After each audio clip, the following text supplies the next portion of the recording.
La Fundación Pazoscanqui cumple este año 9 años. El próximo año vamos a cumplir una década y creo que ese es un punto a subrayar porque muchos esfuerzos de esta naturaleza, cuando no tienen financiamiento externo, son efímeras. Pero la Fundación Pazoscanqui, que inició sus tareas justamente con Fernando Molina en su primera etapa, el año 2010, ha continuado sus actividades de manera ininterrumpida. Yo quiero recordar el hecho de que se llama Fundación Pazoscanqui porque Pazoscanqui fue un intelectual que vivió en el siglo XIX, como su nombre lo indica. Su padre Pazos era un español y su madre Canqui era una mujer aymara, y fue el primer intelectual. Inicialmente era cura, después se casó, traducía libros y después escribió varios libros, y fue el primer intelectual que en su momento planteó que Bolivia era un solo cuerpo y que en ese momento llamaban los indígenas y los mestizos eran un brazo del cuerpo, cada uno era un brazo del cuerpo, y que Bolivia, para salir adelante, debería tener el concurso de ambos sectores. Tuvo esa claridad y por eso definimos tomar el nombre de Vicente Pazoscanqui para la fundación, justamente con esa señal de inclusión, que no se debe excluir a ninguno de esos sectores. La Fundación Pazoscanqui ha tenido diversas etapas. Fernando Molina fue quien comenzó el año 2010, estuvo 5 años, o sea, ha estado más de la mitad de la vida de la fundación. Después se tuvo un cambio en la fundación, estuvo Diego Ayo como director, y Fernando Molina vuelve nuevamente en esta nueva etapa de la Fundación Pazoscanqui. La fundación ha cumplido un rol importante en las diferentes etapas que le ha tocado vivir. Ha hecho trabajos importantes, ha hecho denuncias importantes, ha hecho una contribución, considero muy importante, en el famoso tema del programa Bolivia Cambia, Evo Cumple.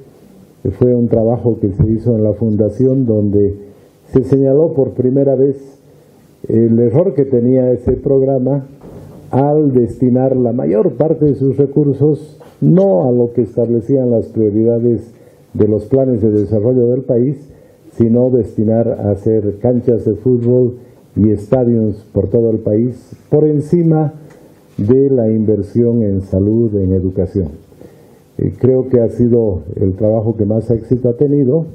Gracias a ese trabajo yo todavía tengo una investigación por un juicio de responsabilidades por el tema Focas, pero curiosamente he escuchado a varias personas del gobierno que cuando se presentó ese trabajo realmente sirvió al país porque se dieron cuenta que se estaban equivocando, y a partir de ese momento ha cambiado ese programa, y bueno, también ha sido motivo de que toda la deuda que se tenía con Venezuela en ese momento por los préstamos que se recibía en un mecanismo muy complejo de compra de diésel, de retención de un monto que era considerado como deuda, ocasionó que el Banco Central pague de una sola vez el año 2010 toda la deuda que se tenía con Venezuela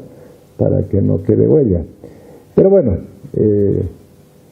está claro de que era importante en ese momento señalar las prioridades de inversión para el desarrollo nacional en un programa muy importante de la actual gestión de gobierno.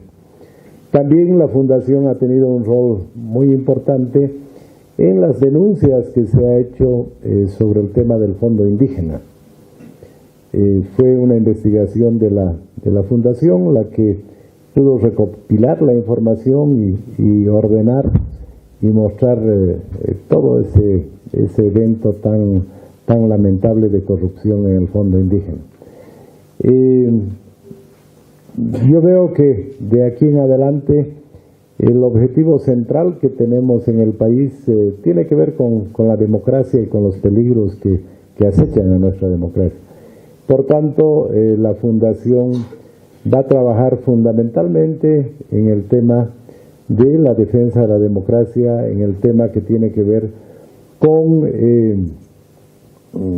fortalecer nuestra democracia, hacer que se respete el voto del pueblo y yo diría de que nuestro objetivo, tal vez en esta etapa no hay sospechas, ya que yo no estoy en el campo electoral, no hay sospechas de la Fundación de que sea un instrumento político partidario, y yo veo que el objetivo que se tiene desde el punto de vista de la democracia tiene que ver pues con que se elija un nuevo presidente en el mes de octubre y que se festeje el próximo 21 de febrero en la Plaza Murillo.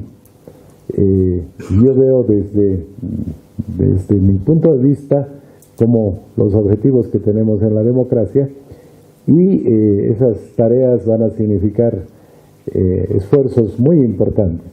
Yo estoy convencido de que Fernando Molina es la persona apropiada para esta nueva etapa de la Fundación, y le deseo el mejor de los éxitos. Estoy seguro que va a cumplir con ese desafío.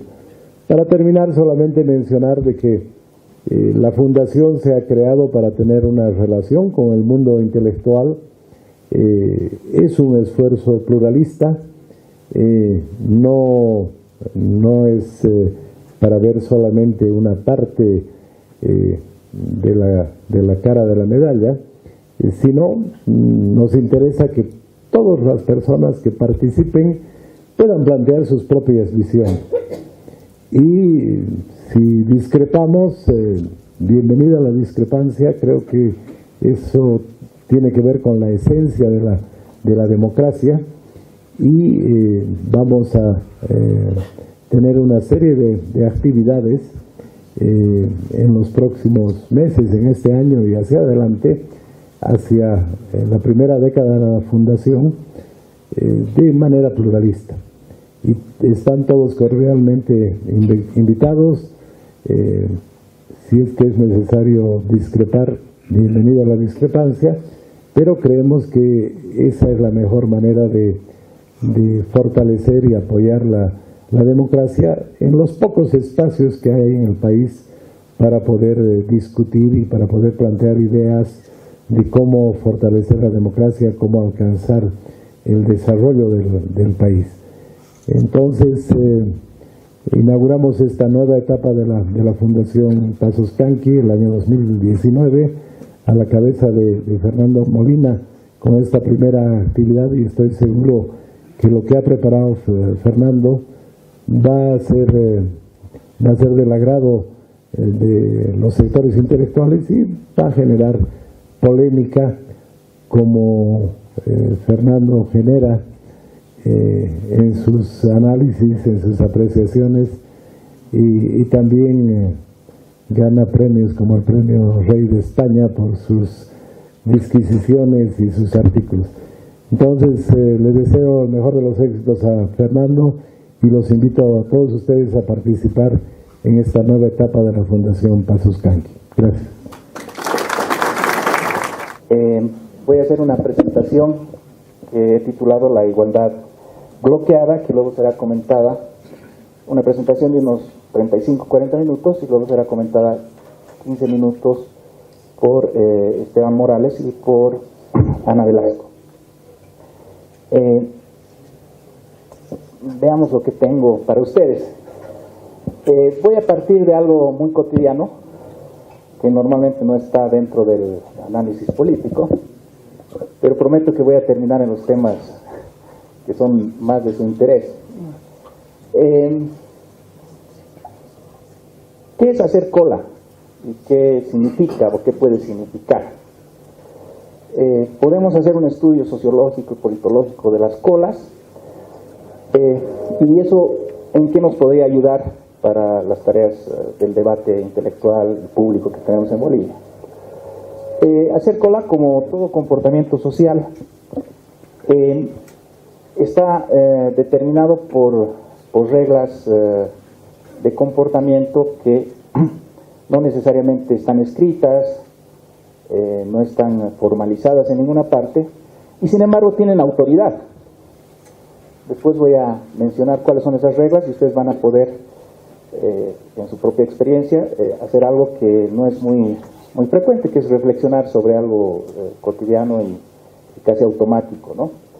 Estas reglas inconscientes con autoridad, ¿no es cierto?, son interesantes para nosotros porque se derivan de valores, es decir, todo comportamiento social que está regulado por determinadas reglas, ¿no es cierto?, finalmente es una consecuencia de determinados valores en los que se cree, ¿no? Y entonces, así como podemos inferir las reglas de los valores, podemos ir al revés también, ¿no? Es decir, ver un poco cuáles son las reglas que operan en las colas, en este comportamiento social cotidiano, y llegar hacia los valores que están predominando en esa sociedad. Ese es el ejercicio que quiero hacer con ustedes ahora. O sea, a partir de las colas de peatones y autos, o sea, del tráfico también, y tratar de subir hacia una determinación de los valores que están determinando, que están actuando sobre el comportamiento de los bolivianos, ¿no? Les voy a poner un ejemplo de esto que parece un poco abstracto. Supongamos que frente a un edificio hay una cola de gente blanca en la entrada. Les voy a rogar que no hablen por teléfono, por favor, porque soy sumamente distraíble. Entonces, hay una cola de gente blanca en la puerta y una cola de gente de color en la parte de atrás. Entonces, de esa forma de hacer cola, podemos sacar la conclusión de que el principio organizativo, por supuesto, es discriminador, ¿no es cierto? Y de que los valores que están en juego en esa sociedad son de superioridad racial, ¿no es cierto? Creo que es bastante claro el ejemplo, ¿no? Entonces, vamos a usar ese mismo mecanismo, ese mismo método, para trabajar en esta presentación, partiendo de los comportamientos para llegar a los valores. Ahora, los valores en una sociedad moderna, yo lo digo ya de antemano, no son, pues, por supuesto, los de la segregación racial, sino son los de la igualdad. Cuando hacemos cola en las sociedades modernas, el valor que está regulando estas reglas de operación de todos los que hacemos cola es la igualdad ante la ley. ¿Por qué digo esto? Porque en esta cola que estamos formando, ¿no es cierto?, sin importar nuestra condición étnica, nuestra condición social, etcétera, tenemos que seguir un conjunto de reglas iguales. El primero que llega ante la ventanilla en la que se está repartiendo un determinado bien o un determinado servicio es el primero que coge ese bien o ese servicio. El que viene después necesariamente debe ponerse detrás. Esto no es algo elegible, sino es obligatorio, es una regla. Entonces, entendemos que al formar reglas o colas en las sociedades modernas estamos operando con un criterio de igualdad, ¿no? Ahora, evidentemente ustedes ya habrán pensado esto, no es el único criterio que está en juego, no es el único valor que está en juego. Porque, como es muy común en los bancos, por ejemplo, ¿no es cierto?, siempre que estamos haciendo cola, hay alguien de la tercera edad que se pone por delante, ¿no es cierto? Entonces ahí tenemos otro valor en juego, que está determinando otro tipo de regla, que en este caso es el valor de la compasión por las personas más débiles y desprotegidas. Por esa razón, tanto la gente de la tercera edad como las embarazadas o los padres con hijos van delante de la cola inmediatamente. Cuando vemos entonces una cola, estamos viendo un complejo ya de valores. Por un lado, el valor básico es el de la igualdad. Por el otro lado, se superpone, no necesariamente de forma complementaria, como en el caso de la compasión por los más débiles, sino a veces de forma competitiva y conflictiva, se supone otro valor. Esto es más claro de ver cuando, por ejemplo, vemos las colas en nuestra sociedad para los ricos, porque los ricos tienen, en algunos casos, colas especiales, ¿no? Cuando estamos por abordar un vuelo, ¿no es cierto?, no nos extraña que la gente de primera clase entre primero que nosotros, aunque llegue después, ¿no es cierto?, porque tienen su cola especial los ricos. Ahí hay otro valor que está funcionando y que se está superponiendo al valor de la igualdad, ¿no es cierto?, que es el valor de la riqueza. Lo mismo pasa en los parques de diversiones, cuando uno compra una entrada especial, no hace cola. O en los conciertos, cuando uno tiene el VIP, ¿no?, entonces no hace cola. Entonces vemos ahí esa superposición de valores que nos va a interesar mucho para el siguiente tema, que es el que nos trae aquí, que son las formas de hacer cola en Bolivia. Bueno, voy a mencionar una serie de ejemplos de los cuales voy a tratar de deducir eso que me llamó la atención desde la primera vez que yo salí, ya bastante grandecito, al extranjero como adulto, ¿no? Y me di cuenta de que ellos hacían, o sea, las otras nacionalidades hacían la cola un poco distinta que la nuestra, ¿no? Y no sabía cómo expresarlo, no podía determinar exactamente cuál era esa diferencia, ¿no? En realidad no es hasta hace mucho que no lo he podido hacer, y lo he logrado cuando he combinado una observación de las colas de peatones de a pie con las colas de tráfico también, ¿no? Entonces, voy a mencionar algunos hechos primero, antes de sacar conclusiones. Uno de los hechos es que los bolivianos hacemos cola de una manera muy aprensiva, muy rápida. Por ejemplo, para seguir con los vuelos, ¿no es cierto?, en cuanto se mueve alguien en el punto de embarque, ¿no?, entonces inmediatamente ya hemos hecho cola nosotros, ¿no? Algunas veces las aerolíneas dicen: señores, por favor, siéntense, falta todavía 15 minutos, pero nosotros no nos sentamos, seguimos en cola, ¿no? Entonces, ese es un primer elemento interesante. Otro elemento interesante es que cuando estamos en la cola, nos apretamos mucho, ¿no?, uno detrás del otro, y inclusive llegamos a molestarnos, es decir, no queremos que se crean espacios vacíos, ¿no? E inclusive llegamos a molestarnos cuando alguien se distrae, ¿no es cierto?, y deja que la cola avance, y él no avanza con la cola, ¿no?, y deja entonces este espacio, peligroso espacio vacío, ¿no? Bueno, y si nos pasamos a las colas que se mueven rápido, que son por ejemplo las del tráfico, o la del avión, cuando tú estás queriendo salir de tu fila, ¿no?, al avión, y hay una cola en el pasillo, ¿no es cierto?, no puedes salir, cosa que no ocurre tan frecuentemente en otros casos nacionales, ¿no? Pero otra cola rápida, mucho más importante, es la que tenemos en el auto. Me estoy olvidando ilustrar, ¿no? Estamos en el auto y llegamos perpendicularmente a una cola que ya está dándose en la avenida que cruza, ¿no? Y entonces, para poder entrar, si no hay semáforo, necesitamos intervenir o interponernos de una manera abrupta, ¿no es cierto? No logramos que las otras personas que vienen en la fila contraria, ¿no es cierto?, se detengan, se fijen en nosotros y nos den espacio, sino irrumpimos nosotros de una manera ya más o menos, digamos, acostumbrada, ¿no? No es que estoy describiendo tampoco un choque, pero siempre hay esta necesidad de irrumpir, ¿no? Eso indica que el que está yendo, o sea, el que tiene paso, es una cuestión de las colas. El que tiene paso, igual que en el avión, el que tiene el paso no lo quiere dejar atrás. O sea, no lo quiere dejar por otras personas, ¿no?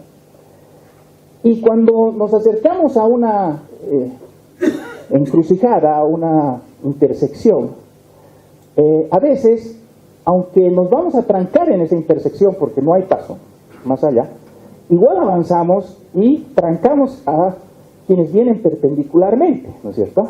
Es decir, no podemos dejar de pasar, no podemos soltar el paso, no podemos esperar un segundo. Parecería que estamos muy preocupados de que algo va a ocurrir, de que algo intempestivo, algo fortuito puede detenernos, ¿no es cierto? Y entonces puede sería mejor tomar la oportunidad de pasar cuando se puede.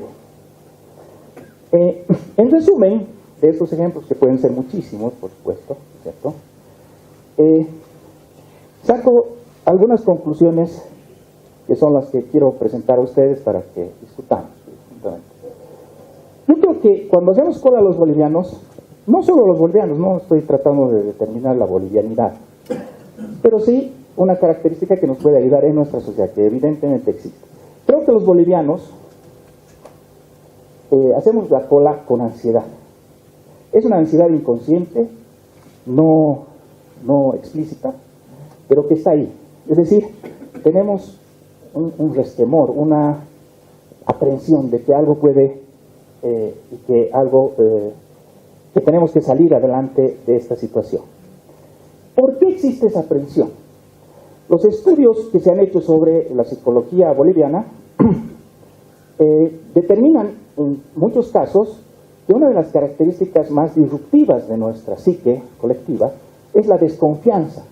Los bolivianos no confiamos en nosotros, los demás, ¿no?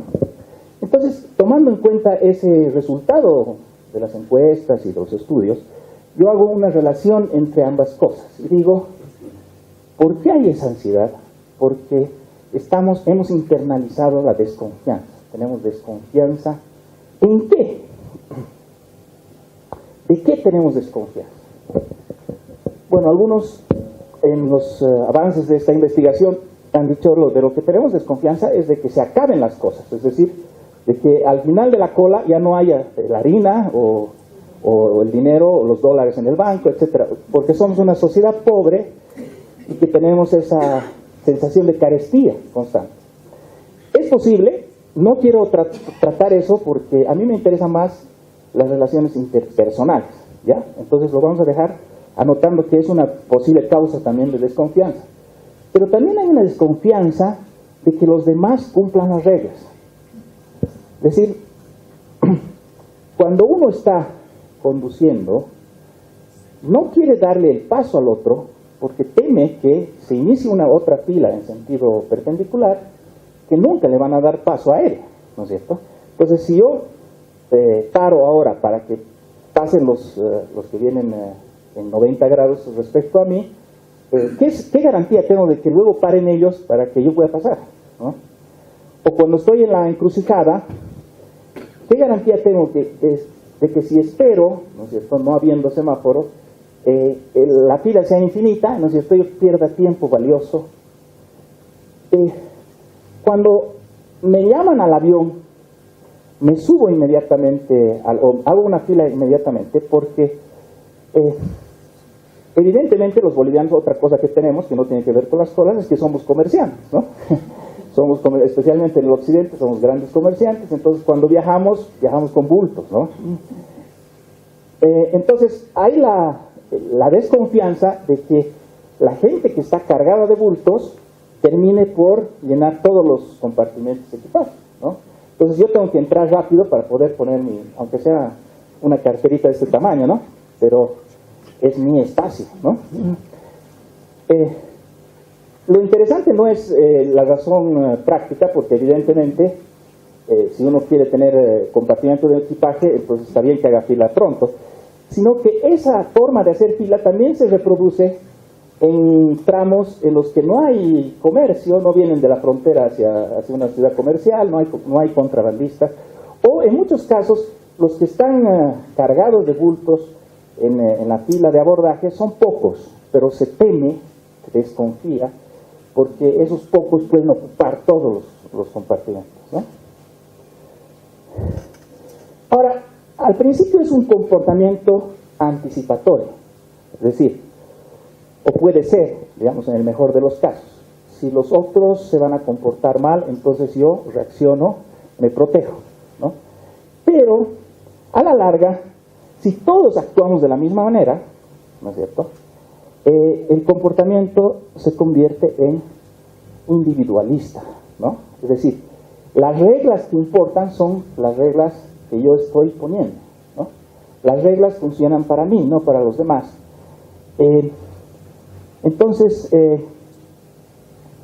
el comportamiento anticipatorio o pasivo se vuelve también activo.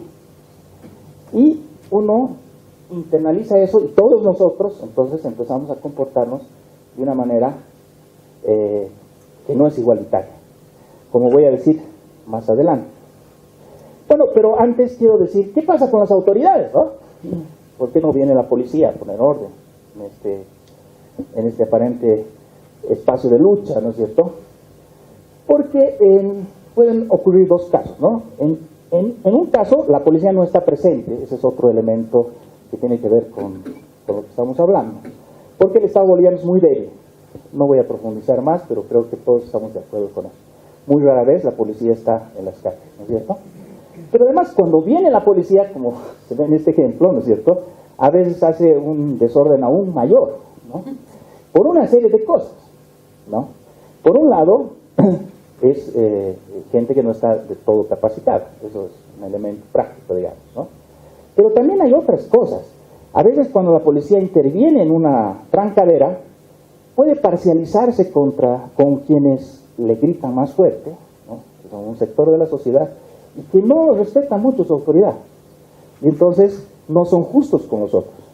O puede parcializarse al revés, con quienes se parecen más a él, al policía, y respetan más su autoridad. Entonces, la presencia de la policía no necesariamente va a significar orden igualitario.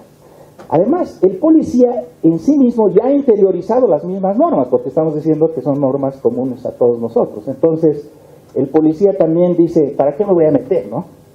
Porque al final nos arreglamos así, ¿no? Entonces, si me meto voy a causar todavía más problemas. Eso genera, por supuesto, desconfianza de la gente en el Estado, ¿no? Tenemos desconfianza en lo que puede hacernos el Estado, no creemos que es una solución para los problemas, eso también está muy estudiado y muy determinado. Pero también, a la inversa, hay una desconfianza del Estado hacia nosotros. Como vemos todos nosotros padeciendo en las colas de trámites que nos obligan a hacer, anticipándose el Estado a que nosotros vamos a romper la ley, ¿no es cierto? Como se anticipan a que vamos a romper la ley, nos hacen firmar compromisos, entregar fotocopias de carnets, etcétera, etcétera. Ahora está en la prensa el caso de las carpetas con el logo de Evo Dictador, ¿no es cierto? Es un muy curioso caso. Y lo que más me llamó la atención a mí no fue el logo, sino el memorándum que manda la jefa de Asana, ¿no es cierto?, al funcionario inferior, le manda un memorándum con sello seco, no seco, pero exagerando por el calor, pero con sello, con firma, todo, y le dice, usted es nombrado el responsable de recepción de carpetas. Imagínense, cualquiera que ha trabajado aquí para organizar este evento, yo me imagino mandándole un memorándum a Angie, ¿no?, que es usted es la responsable de recepción de personas, ¿no?, en el acto de Pasoscan, ¿no? Eso muestra una doble desconfianza. El Estado desconfía de la gente, pero desconfía de sus funcionarios también, ¿no es cierto? Entonces, estamos inmersos en una bola de desconfianza. Yo propongo que esa bola de desconfianza causa un fenómeno político muy importante, que es el bloqueo de la igualdad. Es decir, si el valor básico era el valor democrático igualitario, todos somos iguales ante la ley, estos fenómenos están bloqueando la suspicacia y las dudas sobre lo que los bolivianos podemos hacer, bloquean esa garantía igualitaria. Aquí yo subrayo los bolivianos, porque cuando los bolivianos nos vamos a trabajar en el Brasil, no desconfiamos de los brasileños. Cuando nos vamos a trabajar a España, no desconfiamos de los españoles. Más bien somos cumplidores de normas, como todo el mundo sabe. Es de los bolivianos que desconfiamos. Es decir, el mismo que se porta bien en Sevilla, llega a La Paz y empieza a hacer lo mismo, ¿no? Porque no hay confianza en el otro boliviano. Y eso implica un comportamiento ansioso y egocéntrico, que es inconsciente, que después lo podemos charlar como algo de, así como el estrés de vivir en La Paz o de vivir en las grandes urbes, pero no lo reconocemos todo el tiempo. Es decir, no reconocemos a los otros. Fíjense, amigos, piensen, los que conducen aquí, cuando se meten ustedes o cuando otros se meten en su camino, nadie nos mira, no nos miramos. Fíjense, es por el rabillo del ojo que el conductor ve si se va a chocar o no, ¿no es cierto? Pero nadie te mira. Fíjense cuando alguien se entra a una fila sin derecho a entrarse, entra sin mirar, porque sabe que puede venir, ¿no? la sanción. No nos miramos, no nos reconocemos como iguales, ¿no? Y entonces tenemos que en las reglas cotidianas, parto de la cola, pero podemos hablar de muchas otras cosas, hay un bloqueo del valor de la igualdad. Están funcionando otros valores interpuestos. ¿Y cuáles son estos valores a mi juicio? Uno de ellos es el individualista, pero de un individualismo familiar. O sea, yo y mi familia por encima de todos los demás. Yo tengo más derechos, yo y mi familia tenemos más derechos que todos los demás. Y segundo, un valor estamental, es decir, étnico, clasista, según el cual yo y mi estatus social, clasista y étnico es el que vale por encima de los demás, ¿no? Entonces, esos valores están bloqueando la igualdad. Por esos valores individualistas y esos valores estamentales, no veo a los demás como iguales, sino como, vamos a ver más adelante, gente para despreciar. ¿Por qué? Porque hay muchas razones históricas. No voy a entrar en eso, porque tendríamos que hacer un seminario de, ¿no? de muchas sesiones, ¿no? Y sería muy complicado y además muy discutible preguntarnos por qué somos así, ¿no es cierto? Eso, pero sabemos que somos una sociedad fracturada por la colonia, ¿no? La colonia justamente nos ha fragmentado, somos una sociedad muy heterogénea. Las sociedades heterogéneas siempre tienen problemas para verse como iguales. Es más fácil ver como igual al que se parece más, y es más difícil ver al que se parece menos, ¿no? Entonces, tenemos ese punto de partido, y además tenemos que la ruptura de las reglas era algo que daba prestigio social en la colonia. ¿Por qué? Porque los que podían romper las reglas eran los que estaban más próximos al poder, y los blancos, los descendientes de conquistadores, los criollos, etc. Entonces, mientras más atrevido eras contra las reglas, eras más cool, como diríamos ahora, o sea, tenías más prestigio social. Eso, cuando termina la colonia, se generaliza a toda la sociedad. Es no sabes con quién tú estás hablando, ¿no es cierto? Que usamos todos, absolutamente todos, desde los estratos más bajos hasta los estratos superiores económicos. No sabes tú con quién estás hablando. Eso quiere decir, yo soy descendiente del conde, ¿no? Eso en el fondo, y históricamente. Entonces, hay un premio al no reconocer al otro, que viene colonialmente, y hay otros factores que, como les digo, no voy a profundizar, porque queremos debatir con ustedes también, y con los panelistas. En todo caso, lo que tenemos que subrayar es la falta de reconocimiento. Esa es una carencia fundamental que en los años 90 ni teníamos idea, ni una pista de que había. Nosotros hablamos en términos de desarrollo, de PIB, de grandes negocios, de globalización, y no nos dábamos cuenta de que esa carencia de reconocimiento iba a causar todo lo que viene después. Que yo creo que ese es uno de los motores de todo el cambio que viene después con Evo. esa necesidad de reconocimiento, que va en los dos sentidos. Por un lado, el descendiente, digamos, de estos estratos blancos superiores, criollos y demás, que desiguala al indígena y al cholo, ¿no? De mil formas, preparo muchos ejemplos, pero creo que es bastante evidente. Y al revés también, ¿no? Cuando las federaciones, por ejemplo, de indígenas o de campesinos, deciden que el candidato tal o cual no puede ir a hacer campaña a su provincia.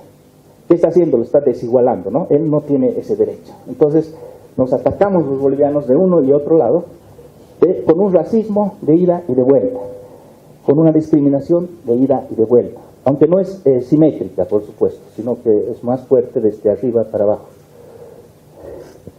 Y en ese estado de cosas, resulta que adquirimos fuerza, adquirimos nuestra identidad, nuestra personalidad, nuestro ser, no en base al reconocimiento, porque el reconocimiento no existe.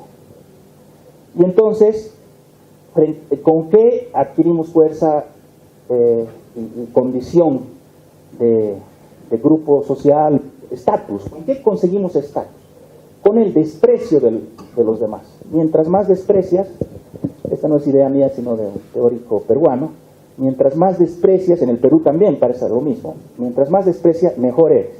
Mientras a más desprecias, mejor eres, ¿no? Y eso significa, para no darlo tampoco una tonalidad tan dramática, porque por ejemplo, por lo menos en Bolivia no hemos llegado a los extremos de violencia que el Perú, sí significa no reconocer a los demás como iguales. Mientras más desigualo, entonces más soy, ¿no? Ahora, de aquí voy a sacar una conclusión muy fuerte, ya para ir cerrando, que es, espero que sea fuerte por lo menos, porque me parece importante que reflexionemos sobre ello. ¿Qué quiere decir eso?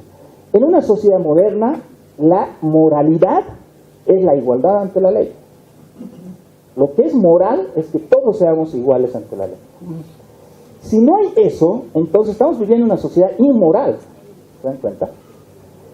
Y esa inmoralidad nos deprime.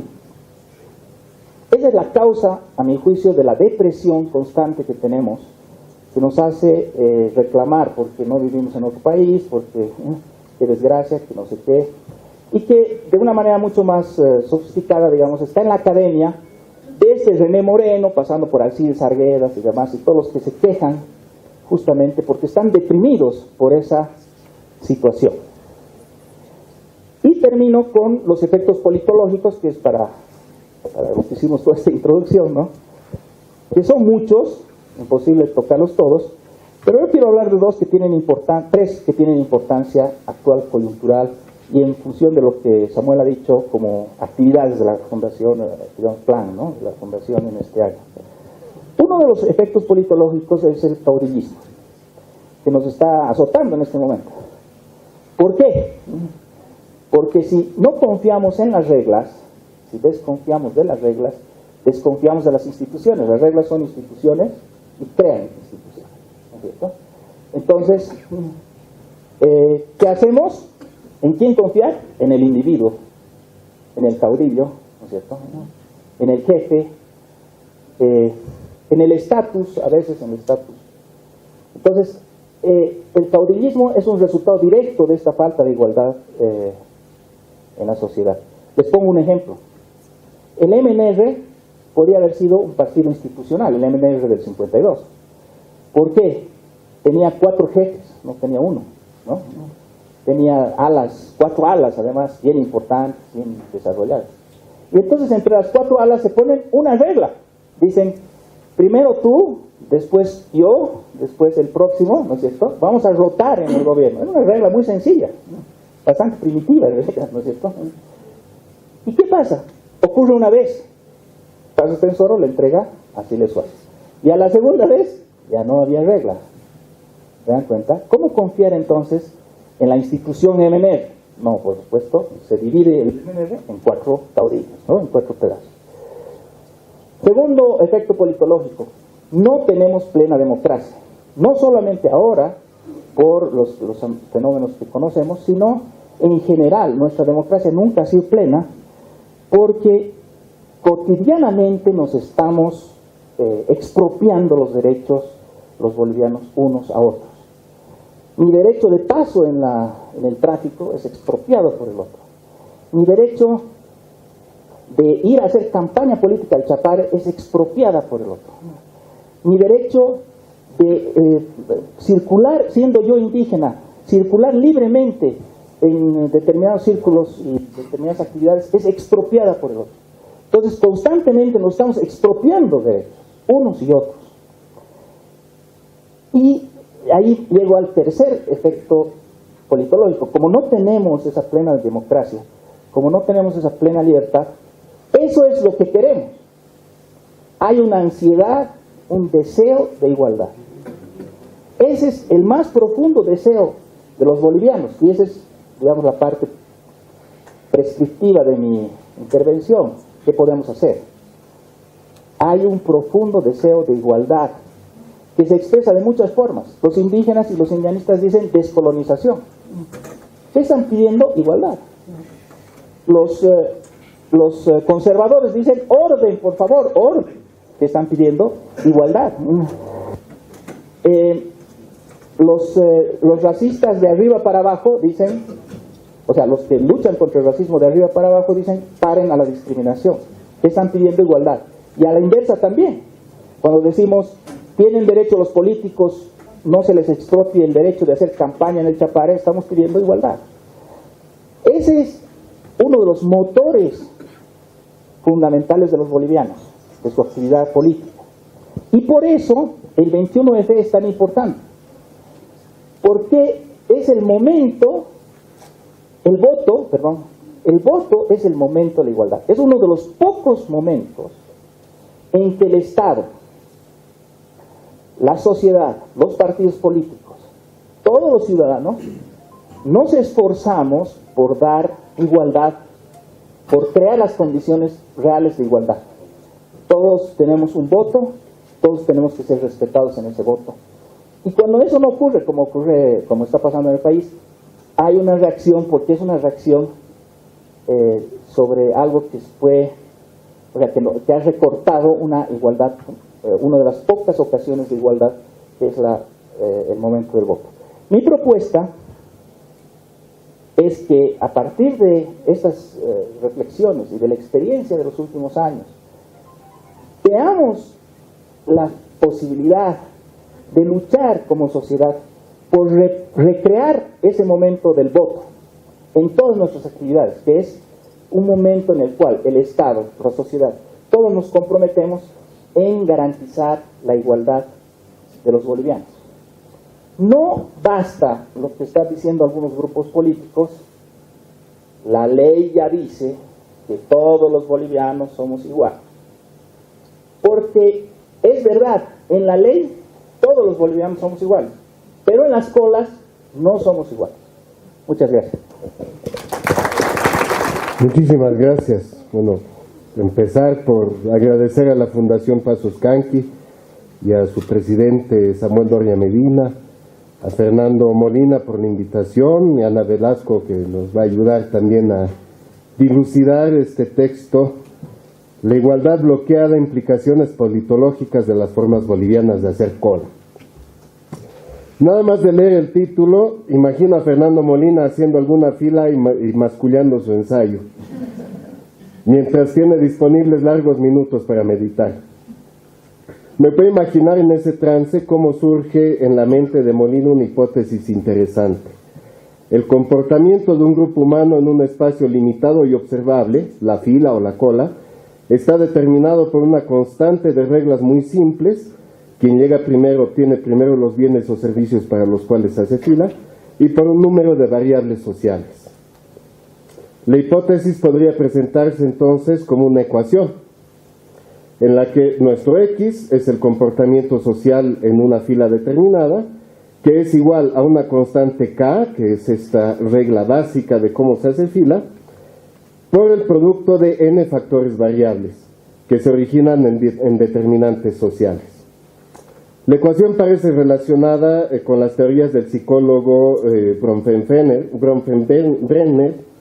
o el enfoque de sistemas de equidad desarrollado por los autores Christie y Macpherson, que básicamente dice: la teoría ecológica de los sistemas consiste en un enfoque ambiental sobre el desarrollo del individuo a través de los diferentes ambientes en los que se desenvuelve y que influyen en el cambio de su desarrollo cognitivo, moral y relacional. Estos enfoques tienen virtud de permitir un análisis más sistémico de los comportamientos sociales, como la brillante exposición de Fernando lo acaba de demostrar, ¿no? De tal manera que se puede eventualmente modificar solamente uno de los factores, el más simple, el más barato, el más ético, etcétera, para lograr un cambio social. Dos aportes significativos de Molina reflejan en la clara división que tiene el documento, ¿no? Está claramente dividido en dos partes. Una explicación de reglas no escritas que rigen el comportamiento de la fila, y la exploración de las implicaciones de uno de los factores que lo determinan, al que Molina denomina el bloqueo de la igualdad, sobre el que además hace exploraciones muy importantes. Entonces, si me permiten tomarme algunos minutos, podemos desentrañar las elucubraciones de Fernando mientras hacía fila en alguna institución pública. El primer tema que se toca es que las reglas generales de la práctica de hacer cola tienen que ver con el valor igualdad. Eso lo acabamos de oír. Nuestra constante K, como le he llamado, es invariable y universal en tiempo y espacio. En diferentes culturas, en diferentes momentos, en diferentes países, todo el mundo sabe cómo se hace una fila, ¿no es cierto? No obstante, la afirmación de que esto se relaciona con el valor de igualdad a mí me genera una duda, ¿no? ¿Es efectivamente este criterio de igualdad el criterio ordenador? Yo creo que este es el principal conflicto entre la izquierda y la derecha política, el punto de contención máximo entre ambos, entre una posición que habla de una necesidad de crear condiciones de mayor igualdad entre las personas mediante intervenciones concretas sobre la base de un sentido de justicia moral, o por el otro lado el afán de conservar o recuperar eventualmente un orden predeterminado e inmutable, normalmente atribuido a un orden divino o natural, o incluso atribuido meramente a un racionalismo mercantilista. Mi duda se deriva de la conjunción de un orden predeterminado y de reglas claras con una disrupción de ese orden natural mediante la acción de obligar a los solicitantes del bien o servicio a formar una fila, que esto lo tomo directamente del texto de Fernando, ¿no? Que además artificialmente generaría una igualdad, así sea por un momento y un espacio determinados. Molina afirma que el principio ordenador no es espontáneo ni natural, lo cual pareciera dar sustento al segundo postulado, sustentándose en una preferencia social relacionada con alguna teoría igualitaria de la sociedad. Personalmente desconozco los orígenes históricos de la práctica de hacer fila, por lo que mal podría tratar de relacionar el ejemplo de hacer cola con las ideas de la Ilustración. No creo, sin embargo, que hacer cola haya sido un invento de Karl Popper.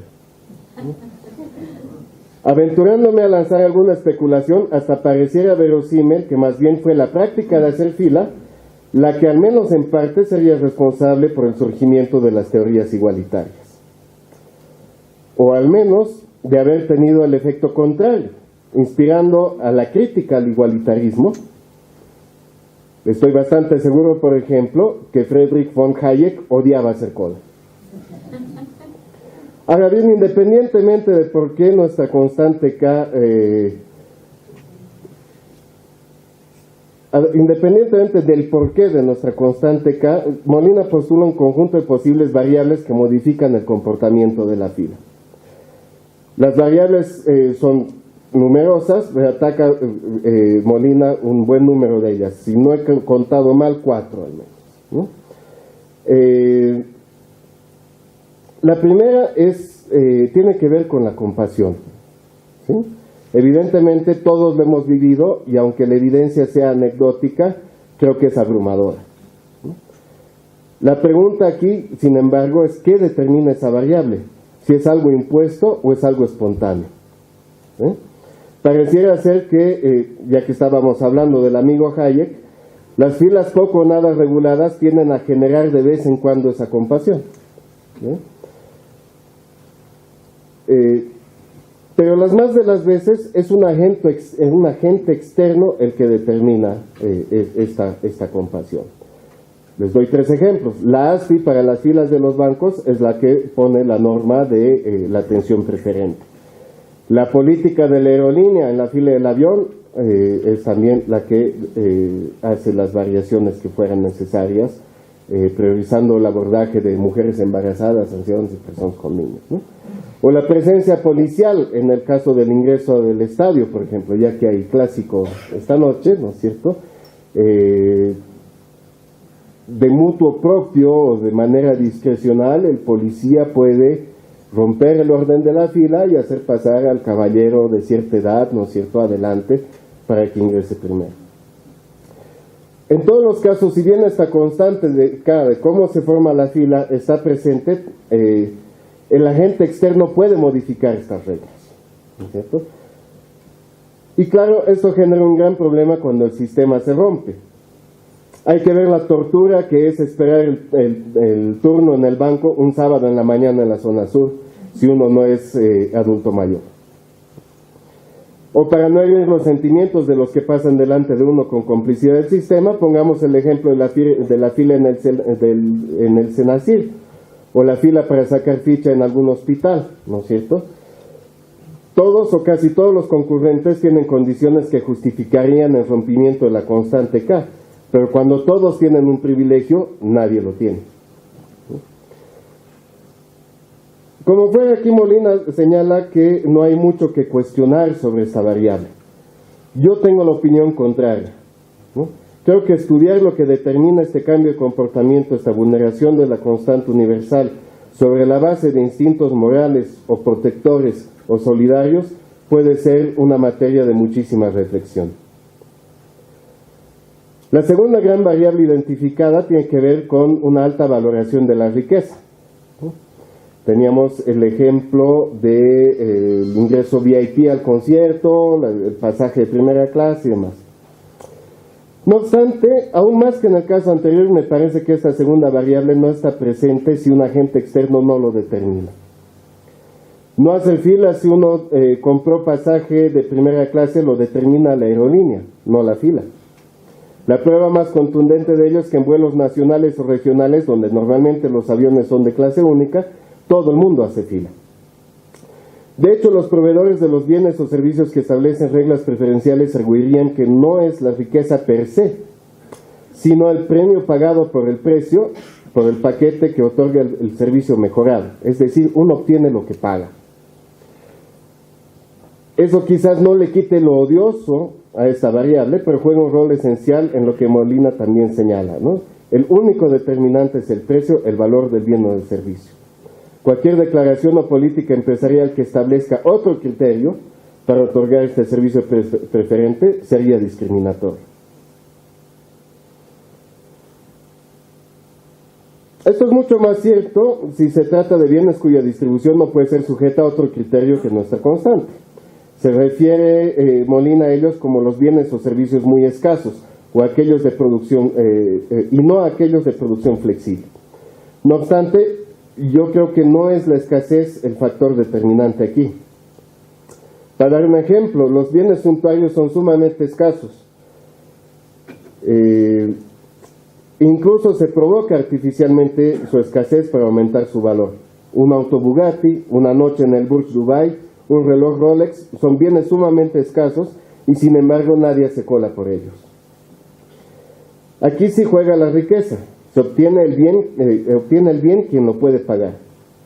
Inversamente, productos y servicios que son masivos, no necesariamente baratos como el último iPhone, ni necesariamente vitales como las liquidaciones y los outlets, ni mucho menos escasos como el estreno de la última película de Star Wars, pueden provocar la formación de inmensas colas.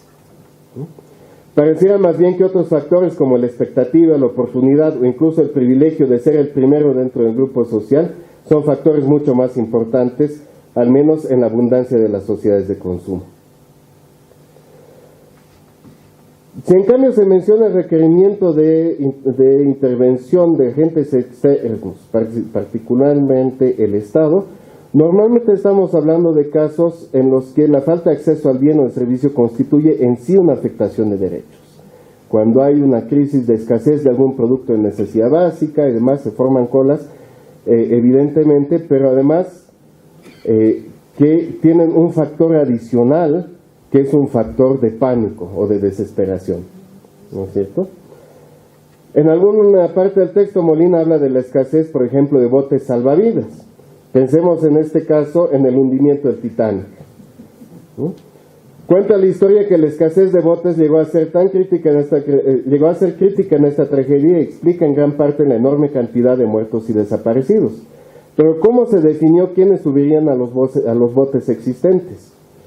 Acá entraron seguramente todas las variables, ¿no? Compasión, mujeres y niños primero; riqueza, preferencia de embarque a los pasajeros de primera clase; bienes o servicios muy demandados pero escasos, los propios botes; desesperación como factor de caos; y sí, evidentemente el primero en llegar era el primero en embarcar.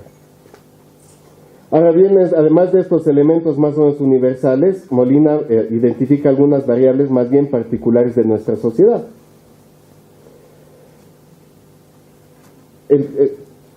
Una variable de estas se relaciona con las normas sociales, en el sentido más vasto.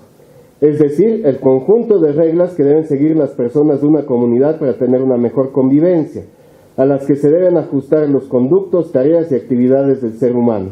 El conjunto o sistema de normas, reglas o deberes, escritas o no, que incluye valores, tradiciones y costumbres y que regula las acciones de los individuos entre sí. Así, volviendo un poquito a la dialéctica orden-igualdad mencionada al principio, pareciera que la cola vendría a ser uno de los últimos ámbitos de la vida pública en la que no se produjo el cambio weberiano desde una organización carismática orientada a valores a una organización racional legal orientada a objetivos. Esta parece ser la tesis principal de Molina. Si el comportamiento social en la práctica de hacer cola está definido por una constante de reglas inmutables, regulada por variables externas, la principal variable está en el comportamiento social en grande o en general, determinado por las normas sociales o al menos por la aceptación social, es decir, la tendencia a la conformidad para evadir el rechazo o el conflicto social y la presión de grupo. Aquí, en la exposición de Fernando había, ¿no?, la parte que decía cómo bajamos la mirada cuando rompemos estas reglas. Esto es justamente un caso típico de rompimiento de la regla de la aceptación social. Ahora, Molina señala que en Bolivia las colas generarían tensión particular. Es cierto que en algunas sociedades la conformidad y la aceptación social generan presión entre pares para aceptar resignadamente la obligación de hacer cola. Pero tengo más la impresión de que esa es la excepción y no la regla. Y por cierto, no se expresará disconformidad en la fila, pero en Suiza les puedo prometer que un tercio de los que tuvieron que hacer cola escribirán a su representante para reclamar por haber tenido que hacerlo. Es decir, la catarsis política, en este caso, se encuentra en otro lado. Pero me estoy desviando del tema. La presión y el agobio en la cola no parecen ser una regla universal y constante. Las condiciones, comportamientos, sentido de justicia o al menos de satisfacción de ese valor de igualdad mencionado al principio parecen incidir en el nivel de ansiedad de la cola. Dicho de otra manera, me parece que este es un efecto y no la causa. En nuestra ecuación vendría a ser la X, o al menos parte de ella. Dicho ello, sin embargo, la argumentación y ejemplos parecen indicar que la ansiedad generaría una espiral en el comportamiento social de la fila. La gente hace cola porque está ansiosa y está ansiosa porque debe hacer cola. Tomemos el primer ejemplo, la cola para abordar el avión.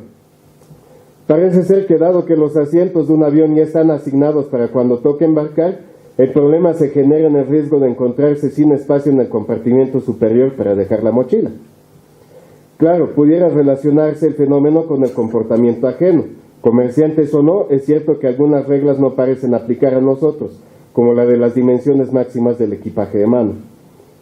Pero también pudiera, y digo bien en condicional, pudiera ser que los diseñadores de la nave en cuestión no han calculado bien el espacio necesario para el equipaje de mano. Es bien sabido entre los viajeros frecuentes que el tamaño del avión es inversamente proporcional al tamaño de la nave.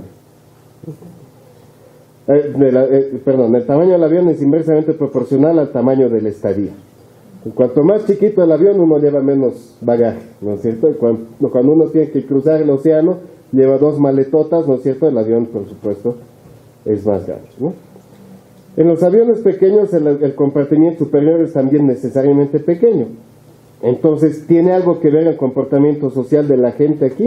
¿Es algo característicamente boliviano, como es característicamente argentino aplaudir cuando el avión aterriza? ¿O es más bien un problema de inadecuación del servicio? Una escasez, en este caso, de espacio, como la mencionada hace rato. Mucho más complejo es el caso del tráfico vial, ¿no? Un corto animado de Tribilín, que data de los años 40, ya había propuesto la teoría de la transformación del hombre afable en un monstruo psicópata cuando está tras el volante. No cabe duda que el solo hecho de operar semejante máquina tiene efectos psicológicos dignos de estudio. Hacerlo además en condiciones de estrés por la cantidad de riesgos que implica, sin duda aporta ese estado de ánimo. Pero además hay que agregar aquí lo que los economistas llaman la tragedia de los comunes, que describe una situación en la cual varios individuos motivados solo por el interés personal y actuando independiente pero racionalmente, terminan por destruir un recurso compartido limitado, aunque a ninguno de ellos les convenga que tal destrucción suceda, ¿no? Y ni voy a empezar a hablar de las complejidades técnicas porque no estoy ni remotamente calificado para hacerlo, ¿no? Pero me parece que en el ejemplo del tráfico, en el ejemplo de las filas del tráfico, existen una serie de otros factores que no necesariamente tienen que ver con este comportamiento social. Sin embargo, me hace pensar que hay una variable más, que es la variable riesgo, ¿no es cierto? Riesgo de que no se cumplan las reglas, riesgo de perder la oportunidad, riesgo sobre todo de haber perdido el tiempo, de haber sido improductivo por un lapso de tiempo, ¿no es cierto?, mientras hacía cola. Esto es, yo creo, lo que nos estresa de hacer cola. ¿Sí? En términos de psicología social, si la fila se rige por la influencia normativa, como hemos dicho antes, no puede regirse por la influencia minoritaria. Esto es la tendencia a afirmarse a sí mismo por conseguir lo opuesto de lo que se espera, o en otras palabras, la anticonformidad. Gracias. Entonces, aquí un poquito había una hipótesis que planteaba Fernando, ¿no es cierto?, de que hay este comportamiento de que yo soy el rebelde, el antinómico, ¿no es cierto?, que rompo las reglas. Y con esto, quizás saltándome un poquito hacia el final, aunque seguramente tenemos oportunidad de seguirlo charlando, esta desconfianza innata de los bolivianos, que sí es evidente y tiene montones de razones históricas de ser, ¿no es cierto?, yo veo que más bien, al contrario, en una buena cola, en una buena fila, ¿no es cierto?, no se presenta, ¿no?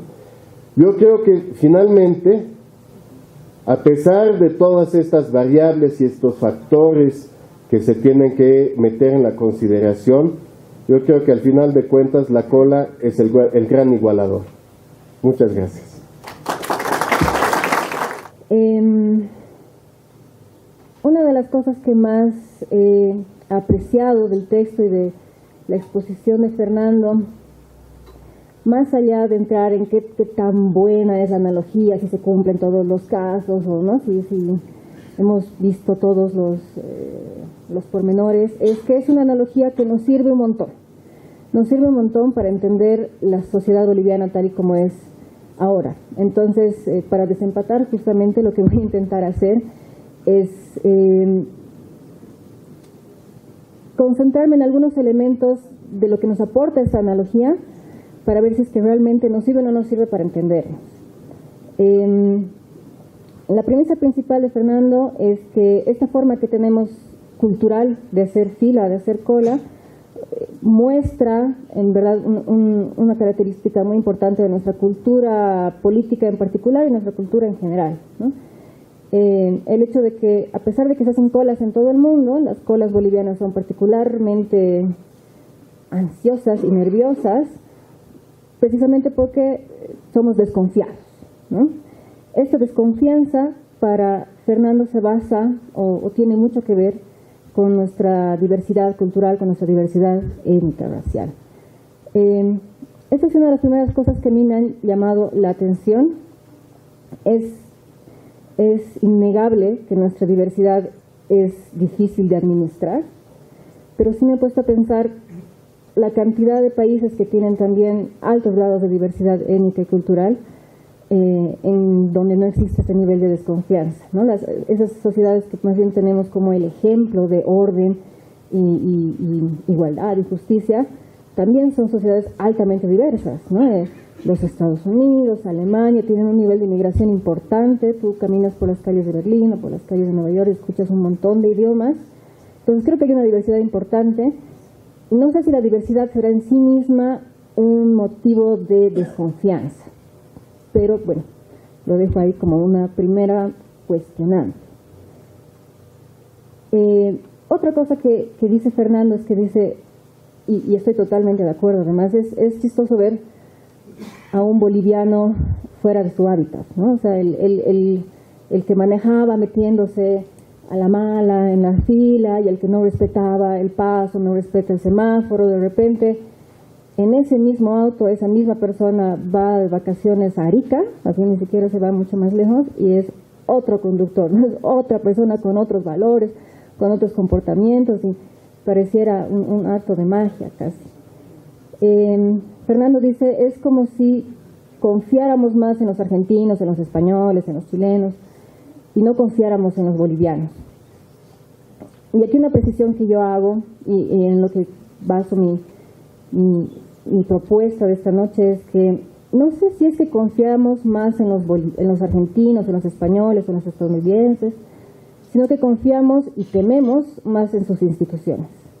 Creo que el problema fuerte de fondo es la falta de institucionalidad en Bolivia. Esa desconfianza de que las reglas no se cumplen se basa porque no creemos que haya nadie que las haga cumplir. Entonces, bueno, si aquí en Bolivia tenemos compañeros extranjeros, igualito nomás vamos a ser desconfiados con ellos porque estamos en este suelo bajo estas reglas, ¿no? Entonces, creo que no es la desconfianza al boliviano por ser boliviano, sino porque nos encontramos en una situación donde las reglas del juego se cumplen de una manera muy distinta en Bolivia que en Chile, que en Argentina, que en España y en otros lados. Fernando dice una cosa más. Dice, no admitimos que otros tengan los mismos derechos que nosotros mismos y nuestras familias. Creo que es algo cierto. Creo que se debe a esta falta de institucionalidad fundamentalmente estatal, pero que después se puede ver en todos los aspectos de la sociedad. Creo que tenemos en Bolivia la idea de que si nosotros no hacemos respetar nuestros derechos, nadie lo va a hacer, ¿no? Hace unos días estaba en la peluquería esperando mi turno, haciendo fila, y llega el hijo de la peluquera angustiadísimo y le empieza a contar una historia de que se había peleado con un compañero, eso sí no recuerdo bien cómo era la pelea, pero su mamá le dijo, hijito, si te gritan les tienes que gritar más fuerte, si te pegan les tienes que pegar más fuerte, si tú no te defiendes nadie te va a defender. La mamá no le he dicho, hijito, voy a ir a hablar con la mamá del compañero, voy a ir a hablar con la directora, voy a ir a hablar con el profesor, vamos a resolverlo, a ver, vamos a hablar con tu compañero, ¿qué ha pasado? No, le he dicho, si tú no te defiendes, nadie te va a defender. Creo que en Bolivia, y esto como les digo, hay falta de institucionalidad estatal, pero también hay falta de institucionalidad hasta en los colegios, hasta en la paternidad, en todas partes, ¿no? Creo que en Bolivia vemos a los derechos como un bien escaso, que se va a acabar, que es una cosa irónica porque los derechos son por definición universales, ¿no? Se supone que los derechos son para todos, no se van a acabar, es una cuestión además abstracta, pero en la vida real, para el boliviano, los derechos sí se acaban, ¿no? O sea, si uno no hace valer sus derechos, si uno no se defiende, si en la cola uno no está pendiente de que nadie se cuele, de que nadie reparta fichas y te salten a ti, o que yo sé que pueda pasar, si uno no se defiende, no te van a defender. Entonces, ese es un reflejo de la falta de institucionalidad en la sociedad en general, ¿no? Como es muy posible de que haya un abusivo, me tengo que adelantar. Y muy probablemente tengo que ser yo el abusivo antes de que me abusen. Prefiero ser el abusivo antes de ser el abusado, ¿no? El autor Molina dice una cosa más. Y esto me gusta mucho. Mientras más otro sea el otro, más nos cuesta aceptar que tiene derechos. Eso sí creo que es cierto. O sea, además de que tenemos que estar constantemente pendientes de que nadie vaya a vulnerar nuestros derechos, nos ofende un poquito más si el que lo vulnera es alguien muy distinto a nosotros, ¿no? Mira, o sea, sobre lo llovido mojado, ¿no? No hay institucionalidad, y esa falta de institucionalidad, métanle diferencias étnicas, raciales, sociales, etc. Lo empeora. No sé si era necesariamente el motivo, pero sí lo empeora. Nuestra falta de institucionalidad se ve reflejada en que la misma sociedad se revela ante las fuerzas del orden. O sea, no solamente no le hacemos caso al policía, sino que le gritamos, lo cuestionamos, nos pasamos por delante su autoridad, ¿no? Solo en los últimos 10 días, estas han sido las noticias que más han repercutido en el debate público. Esta mañana, 20 jucus atacan a militares con dinamita en Huenuno. Los jucus, los ladrones de mineral, atacan a los militares, que aparentemente estaban parqueados y han dicho que están aquí militares y los han atacado. Hay, hasta donde vi las noticias, 4 muertos. A principios de mes, a principios de marzo, hubo un enfrentamiento entre contrabandistas y militares. Y fueron los militares los que fueron hostigados por los locales del lugar y ayudaron a los contrabandistas a pasar el contrabando. Y recientemente también nos hemos enterado que una patrulla de Humopar fue emboscada antes de que la misma patrulla pretendía emboscar a una avioneta de narcotráfico, ¿no? Y la misma situación. La misma población local ha ayudado a las personas que estaban en la avioneta a escapar. Entonces, de repente la gente tiene más respeto, más confianza, mejor relación con el contrabando y con el narcotráfico antes que con la policía y los militares, ¿no? A esto me refiero con falta de institucionalidad, que las instituciones que se supone que deberían hacer valer las reglas, y para esto creo que no hay que ser ni de izquierda ni de derecha, sino tener la certeza de que vives en una sociedad donde existen reglas que se cumplen. Tú sabes que quien va a hacer cumplir las reglas no van a ser los policías ni los militares, sino van a ser los contrabandistas y los narcotraficantes. Los que van a velar por ti van a ser ellos, no los otros. Según este panorama que les acabo de presentar, Bolivia sería un país totalmente desinstitucionalizado, sería prácticamente un estado fallido, ¿no? Entonces estaríamos totalmente aplazados. Creo que, si bien es cierto, estamos un poco aplazados, es una teoría que no nos sirve mucho más que para deprimirnos, ¿no? Bolivia tiene una institucionalidad, solo que no es la institucionalidad que nos gustaría decir que tenemos. No es la socialmente aceptable, o lo que hablaba Fernando, no es la moralmente aceptable para un Estado liberal, moderno, ¿no? Pero de que tenemos una institucionalidad, tenemos. De que hay reglas de juego, las tenemos. En 2004, Roberto Lacerna escribe un interesante libro que se llama La democracia en el Chenco, ¿no? Desde el 2004 ya estábamos hablando cómo nuestras instituciones, las instituciones democráticas en este caso en particular, estaban queriendo operar en un chenco, o sea, en un desorden total, en una falta de respeto a las reglas, en una institución paralela, digamos, una institucionalidad paralela a la que se supone que la democracia estaba instaurando. El mismo García Meza, cuando tenía que justificar su golpe de Estado, lo decía diciendo: los bolivianos no estamos preparados para la democracia. O sea, esas cosas de reglas, instituciones, todavía no estamos listos para ellas, entonces me necesitan a mí, digamos, ¿no? El dictador. Entre los años 1982 y 1983, Raúl Rivadeneira hace una serie de estudios de investigación para el periódico Presencia, Y, por ejemplo, encuentra cosas súper interesantes. En ese periodo que les he dicho, entre el 82 y el 83, en esos 2 años, Rivadeneira cuenta 554 conflictos en 207 días. O sea, a razón de 2,67 conflictos por día, 2,67. 2 conflictos y medio por día. Sé que estoy hablando de un periodo particularmente conflictivo, ¿no? Pero quiero recuperar esto para ver si es que hay mucha diferencia con lo que estamos viviendo hoy en día. Rivadeneira dice lo siguiente: parece que los bolivianos agotamos nuestras fuentes de creatividad bajo las dictaduras en procura de retornar a la democracia, pero una vez conseguida esta, hacemos todo lo posible por debilitarla. Rivadeneira piensa que lo que sucedía en esta época, bueno, lo denomina, lo llama como una dictadura sectorial.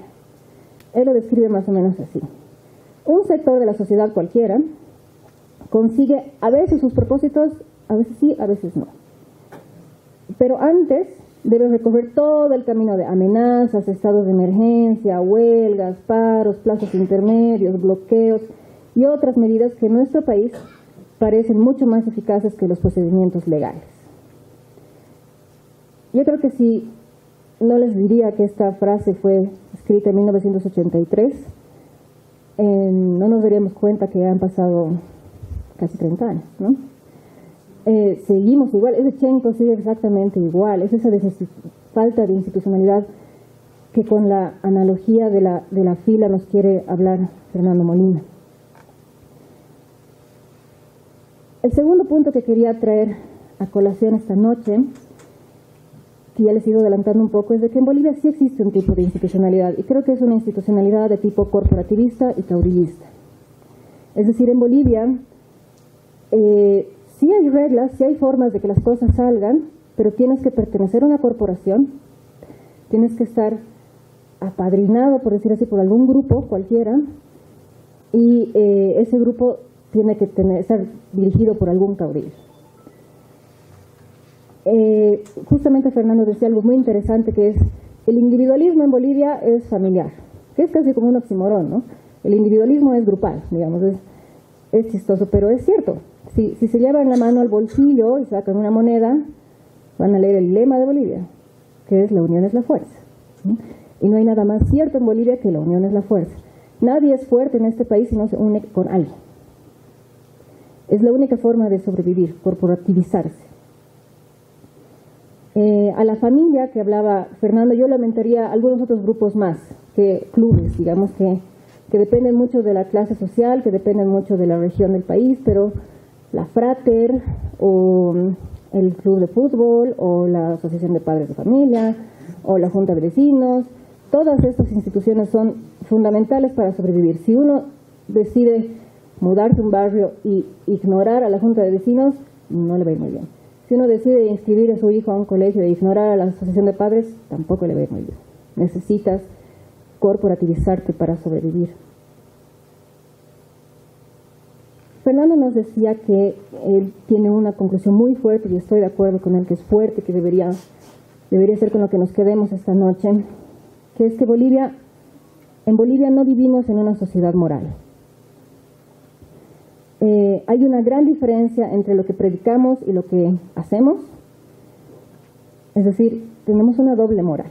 Es básicamente la conclusión. Es decir, queremos creer que somos un país moderno, progresista, con ideas, digamos, muy actuales acerca de los derechos, pero la verdad es que actuamos de forma distinta. Y eso genera lo que dice Fernando en el texto, una disonancia cognitiva. O sea, es un cortocircuito que hay en nuestra cabeza, ¿no? Sabemos, tenemos las leyes y nos damos cuenta que todos somos iguales ante la ley, pero cuando tenemos que salir a hacer un trámite es clarito que eso no es así. Pero al escuchar la palabra moral, rápidamente me he acordado de Kant y la noción de moralidad que tenía Kant, que es súper útil. Kant, en pocas palabras, decía: ¿quieres saber si estás obrando de forma moral? Entonces, obra de tal manera que desees que tus acciones se conviertan en universales. Si tú crees que la forma en la que tú estás actuando es algo que tú quieres que todo el mundo haga exactamente igual, entonces es moral. Pongamos el ejemplo de un semáforo en rojo, ¿no? Estoy en un semáforo en rojo, la calle está vacía, no hay policías, podría pasar el semáforo en rojo y nadie me vería, no hago daño a nadie, pero vendría Kant y nos diría, ¿estás seguro? ¿Quieres que todo el mundo haga lo mismo? ¿No? Kant básicamente nos dice, tienes que prohibirte convertirte en una excepción, ¿no? Tú no puedes ser una excepción a la regla, eso es inmoral. Y lo que sucede en Bolivia, me he ido dando cuenta a medida que leía el texto también de Fernando, es que tenemos una moralidad. No creo que seamos una sociedad inmoral, pero creo que nuestra moral es medio feita, digamos, ¿no? Porque si tomamos esta idea de Kant, de que obra de tal manera que quieres que tus acciones sean universales, en Bolivia, tal y como se hacen las cosas, si yo coimeo a un policía, voy a querer que todos también lo coimeen al policía. No voy a querer ser el único tonto que lo va a coimear. Voy a querer que el policía sea coimeable, ¿no? Porque esa es la forma en la que sé sobrevivir. Porque si no me toca cumplir las reglas, y tampoco confío mucho en que la gente cumpla las reglas, y me toca desear que la sociedad se organice de esa manera, ¿no? Entonces creo que sí tenemos una moralidad, digamos, según Kant, solo que hemos vuelto universal lo inmoral, ¿no? O sea, hemos vuelto moral lo inmoral, quizás. Y eso sí como que nos da mucho para pensar. Y finalmente el último punto que ha venido a mi mente después de leer el texto de Fernando, esto sobre los efectos politológicos, ¿no?